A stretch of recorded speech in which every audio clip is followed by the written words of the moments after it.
Lesson 31. A Lovable Eccentric.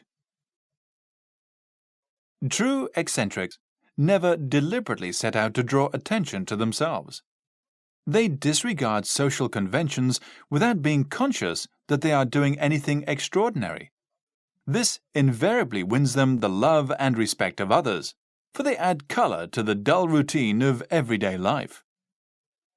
Up to the time of his death, Richard Colson was one of the most notable figures in our town. He was a shrewd and wealthy businessman, but most people in the town hardly knew anything about this side of his life.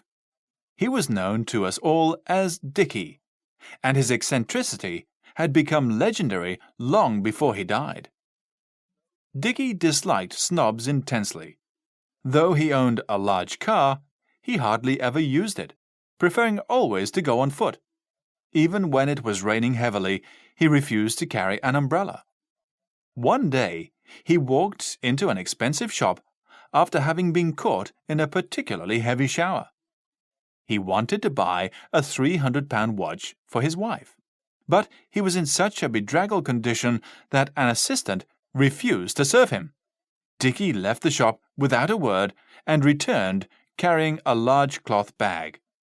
As it was extremely heavy, he dumped it on the counter. The assistant asked him to leave, but Dickie paid no attention to him and requested to see the manager. Recognizing who the customer was, the manager was most apologetic and reprimanded the assistant severely. When Dickie was given the watch, he presented the assistant with the cloth bag. It contained £300 in pennies. He insisted on the assistant's counting the money before he left. 30,000 pennies in all. On another occasion, he invited a number of important critics to see his private collection of modern paintings. This exhibition received a great deal of attention in the press.